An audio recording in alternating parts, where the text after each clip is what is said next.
a esta hora tenemos en línea al ministro de Justicia, Néstor Osuna. Gracias por estar con nosotros en W Fin de Semana, ministro. Muy buenos días. Buen fin de semana para todos. Gracias. Bueno, hay muchísimos temas por hablar, señor ministro. Vamos a empezar con el de la humanización de las personas privadas de la libertad. Ayer vimos que en medio de la deportación de la señora Aida Merlano, pues se le ofrecieron distintas garantías para que de seguridad, para que pues ella pueda estar tranquila en el país, etcétera, en todo este proceso que tiene pendiente con la justicia de Colombia. Sin embargo, muchísimas personas se cuestionaron por qué la trataban como una especie de rockstar, ¿no? Llega la directora de la DIJÍN, hay unas fotografías básicamente de la señora, pues, Aida Merlano siendo tratada demasiado bien.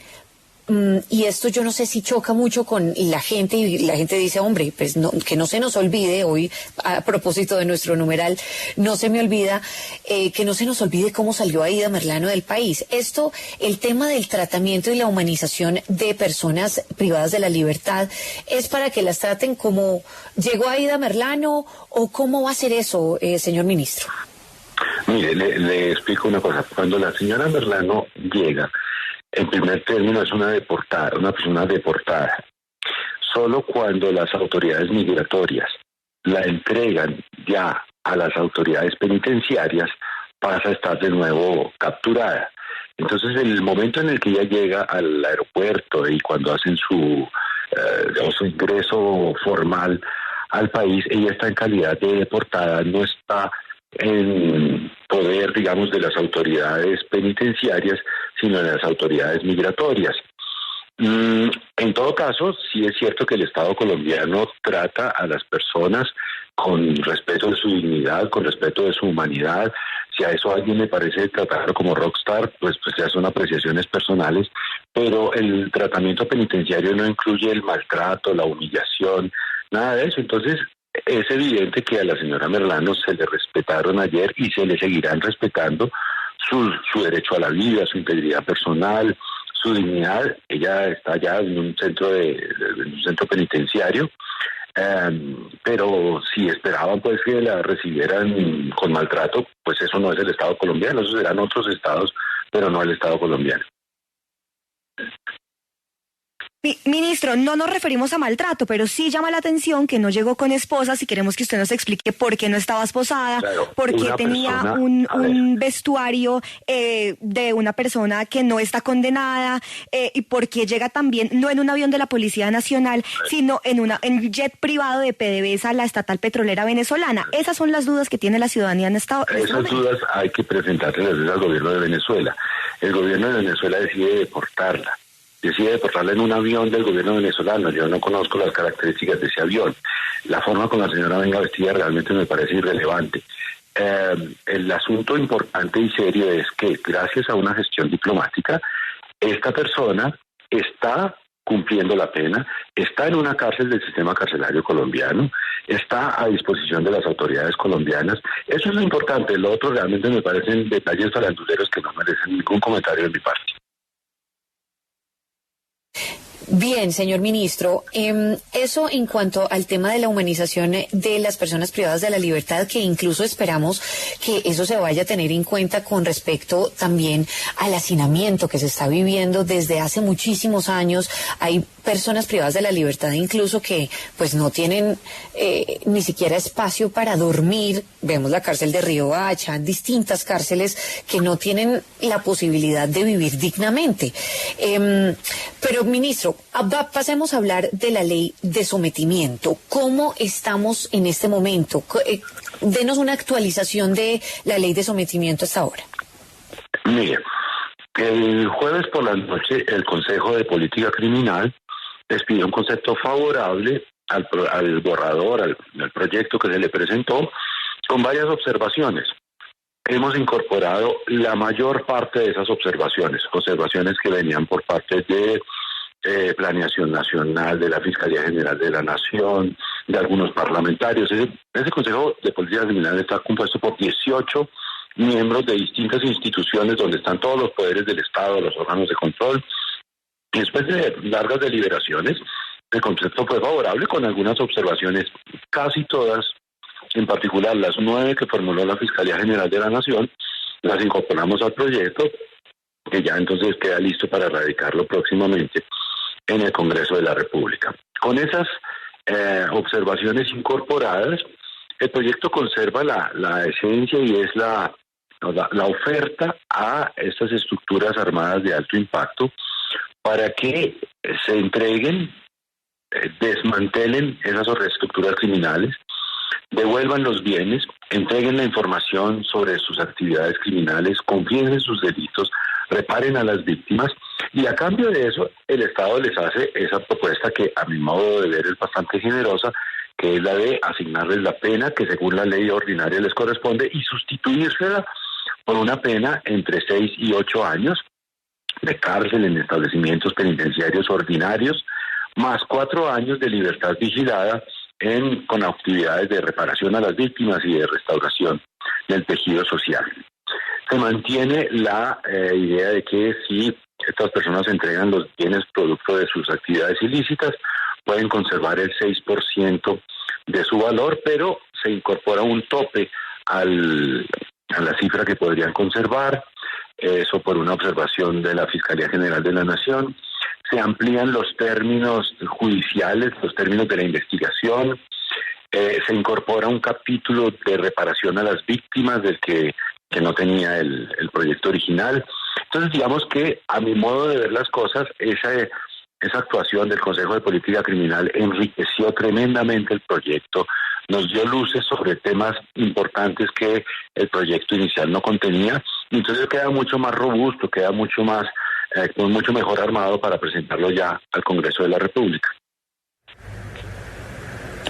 Ministro, este proyecto ya que se aprobó, como usted lo comentaba ahorita, por el Consejo de Política Criminal, también quedó con varios puntos y varias observaciones, y uno de los que más preocupa en el tema particular de la Fiscalía es acerca de los grupos armados organizados con vocación de sujeción y respecto a la extradición, porque dice la Fiscalía que en el proyecto de la ley de sometimiento, esta no hace alusión a grupos armados organizados y los cuales podría interpretarse que quedan por fuera de este texto normativo que se propone. ¿Va a haber alguna otra modificación o ya toca esperar a que lo apruebe el Congreso? No, ya digamos, las 9 observaciones que hizo la Fiscalía General de la Nación quedaron incorporadas al proyecto de ley. Las estructuras criminales de alto impacto son grupos armados organizados y están incluidos pues es precisamente hacia ellos a quienes va dirigido ese proyecto de ley. En cuanto al tema de la extradición, el tema de la extradición no se toca en la ley porque sigue rigiendo en ese tema la legislación vigente, que es legislación internacional e interna. No hay ninguna modificación. El régimen actual de extradición se rige por algunos tratados internacionales con algunos países y por normativa interna con otros, y se seguirá aplicando. En todos esos tratados y en la normativa interna también, toda extradición tiene una etapa definitiva que es la autorización por parte del presidente de la República de la extradición caso por caso. Esa discrecionalidad se mantiene también en este caso, como en todos los casos, y por eso no era necesario incluir ninguna previsión respecto de la extradición en esta ley. Y no el tema de la extradición no se menciona en el proyecto de ley porque precisamente se aplica el régimen ordinario. Uh-huh.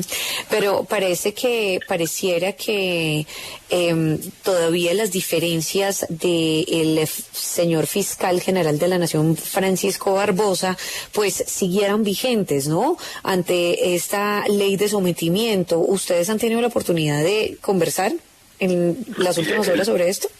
Él planteó 9 observaciones al proyecto de ley, las planteó allí en el Consejo de Política Criminal, las planteó en la opinión pública, y las 9 fueron recogidas y fueron incorporadas al proyecto de ley. Eso es todo lo que tengo que decirle al respecto. Sí, ministro, volviendo al tema de Aida Merlano, quisiera preguntarle por algo que ha preocupado sobre todo a su abogado Miguel Ángel del Río, y es la seguridad de ella. Ella, pues, por supuesto, quedó aquí en Bogotá, estaban pidiendo eso, pero siempre han advertido que ella tiene amenazas y problemas de seguridad. ¿Cómo se va a garantizar que efectivamente se le cuide mientras está en la cárcel? Mire, ella efectivamente está en una de las cárceles del sistema penitenciario nacional. Hay las previsiones suficientes para garantizarle su vida, su integridad física, y si en algún momento se llegara a considerar que en la cárcel en la que está corre algún peligro su vida, su seguridad, su integridad, pues se procederá al traslado. Los traslados, en el caso de ella, pues tiene que autorizarlos la Corte Suprema de Justicia, que fue quien le impuso la pena. Entonces, y tengo la absoluta convicción de que si se advierte algún problema de seguridad en la cárcel en la que ella está, la misma Corte Suprema autorizaría el traslado a otro centro penitenciario o a otro lugar de reclusión. Eso, digamos, en ese sentido, se toman todas las medidas necesarias para garantizar su vida, su seguridad, su integridad física, por supuesto.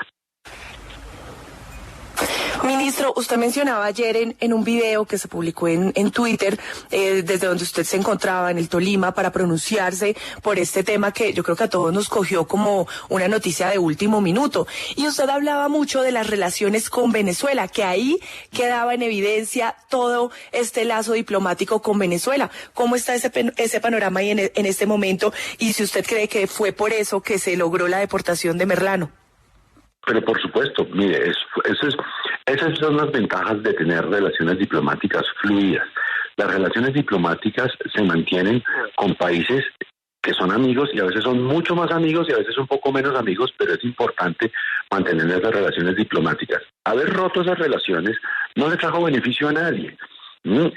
La extradición de la señora Merlano se había pedido hacía muchos años.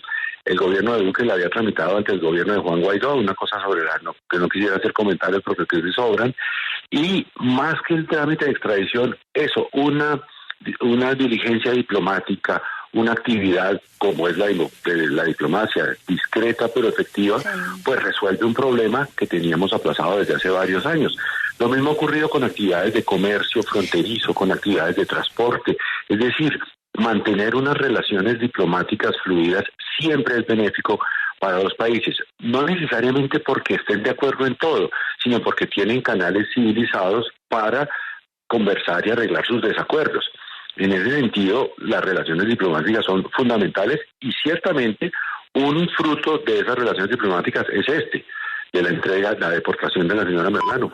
Pero otro es tener el comercio fronterizo de nuevo activado y tener no sé si ustedes conozcan, pero muchos oyentes seguramente sí, la zona de frontera es una cosa absolutamente viva en unos espacios urbanos que pues son dos países y dos ciudades con nombre distinto, pero realmente es casi el mismo espacio urbano en el que las personas hacen mercado en un lado, duermen en el otro, trabajan en uno, van al hospital en el otro. Todo eso forma parte, o todo eso se facilita mediante unas relaciones diplomáticas fluidas y se obstaculiza injustamente cuando por unas consideraciones políticas se rompen las relaciones diplomáticas. Sí, ministro, a mí me sigue llamando la atención, usted ya lo ha dicho que ella pasó de estado de deportada a capturada, pero es que esto no lo habíamos visto con ninguna otra persona que estuviera fugada del país, de la justicia. ¿Por qué algunos funcionarios estaban tomando fotos con ella, estaban posando, estaban recibiéndola tan amablemente? Quiero que nos explique eso, porque es que eso es lo que se está comentando en redes sociales, para claridad de todos los oyentes. Yo no puedo responderle porque alguien se quiere tomar una foto con otra persona, habría que preguntárselo a ellos. Es que eran funcionarios del IMPEC. Pues es que los funcionarios del IMPEC tienen que tomar la captura, o sea, una vez que pasa ella de migración, yo verificaría las fotos, yo vi algunas fotos y no vi funcionarios del IMPEC, pero pues tiene todo el sentido que una vez que termina el proceso migratorio y se la entrega a las autoridades penitenciarias, pues la reciban autoridades del IMPEC. Si ahí había fotógrafos y cámaras, eso, se lo repito, me parece un detalle secundario. Lo importante es que esa señora está en una cárcel del Estado colombiano, donde ha debido estar hace mucho tiempo y que la pudimos recuperar. Lo demás, sinceramente, me parecen detalles menores. Ministro, pues hablando de esos detalles menores, había varias fotografías de Merlano sonriendo en este trámite de deportación. Yo me pregunto qué sigue para ella. En este momento ya ella se encuentra en el Buen Pastor y qué sigue en su proceso legal. Pues ella tiene pendiente el pago de una pena que estaba cumpliendo y que no terminó de cumplir, y además tiene unos procesos activos que tendrá que atender, en los que se le garantizará su derecho de defensa, y pues si es condenada, pues tendrá unas nuevas penas o se aumentará la pena vigente. Si es absuelta, le quedarán solamente las penas que tiene en la actualidad. Yo tengo entendido que ella tiene una tremenda disposición a colaborar con la justicia. Ya la justicia evaluará si eso es cierto o no es cierto. Es decir, volvemos a la normalidad. Eso es lo que ocurre con la señora Merlano. Volvemos al régimen normal. Perfecto. Pues vamos a estar muy atentos de lo que sigue en este proceso con la excongresista Aida Merlano. Muchísimas gracias, ministro de Justicia Néstor Osuna, por haber estado con nosotros en W Fin de Semana. Gracias. Buenas tardes.